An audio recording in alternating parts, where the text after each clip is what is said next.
அம்மா எங்கே போனீங்க சொல்லிட்டு போக மாட்டீங்களா? சந்தோஷமான செய்திப்பா, எல்லாம் சந்தோஷமான விஷயம். அப்படி என்ன சந்தோஷமான விஷயம்? உனக்கு கல்யாணம் பண்ணலான் இருக்கேன்ப்பா. என்னம்மா சொல்கிறீங்க? எனக்கு கல்யாணமா? மவனே, எவ்வளோ நாளைக்குடா இப்படியே இருப்ப? உனக்கு ஒரு கல்யாணம் பண்ணி பேரம்பதியை பார்க்கணுன்னு எங்களுக்கு ரொம்ப ஆசையாக இருக்குடா. அம்மா ஒரு கல்யாணம் பண்ணதுக்கே நிம்மதியே இல்லை, திரும்ப இன்னொரு கல்யாணமா?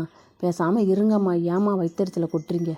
நீ நல்லா இருக்கணும் தம்பி, நீ நல்லா இருந்தால் தான் நாங்கள் நல்லா இருக்க முடியும். உன் தலைமுறை செழிக்கணும். இவளை கட்டிக்கிட்டு உனக்கு என்ன பிரயோஜனம்? ஒரு பிரயோஜனமும் கிடையாது.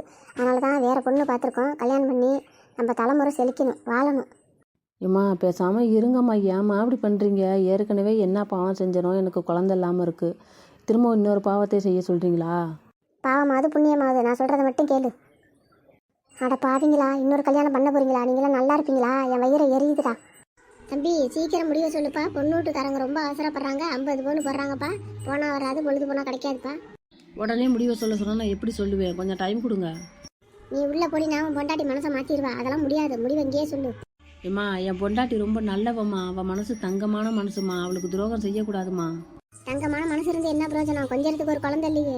எனக்கு பைத்தியமே பிடிச்சிரும் போல இருக்கு. ஐயோ கடவுளே, நான் என்ன பண்ணுவேன்னு எனக்கே தெரியல. என் வீட்டுக்காரர் என்னை பற்றி இவ்வளோ புரிஞ்சு வச்சிருக்காருல்ல, அது போதும் எனக்கு. அவங்க பரம்பரையில் யாருக்காவது குழந்தை இல்லாமல் இருந்திருக்கும்பா. அதான்ப்பா இவளுக்கும் குழந்தை இருக்க மாட்டேங்குது. மலட்டு ஜென்மப்பா.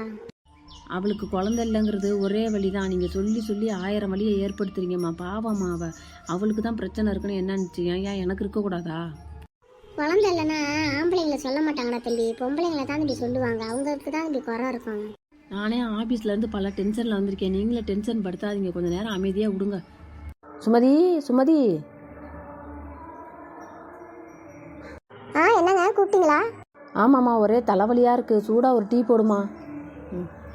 அவன் பொண்டாட்டியை பார்த்தாலே அப்படியே மாறிடுவானே, கடன்கார பையன். இப்போ நான் உன் பேச்சு கேட்கலையா, அது மாதிரி தான் உன் பையன் அவன் பொண்டாட்டி பேச்சை கேட்பான்.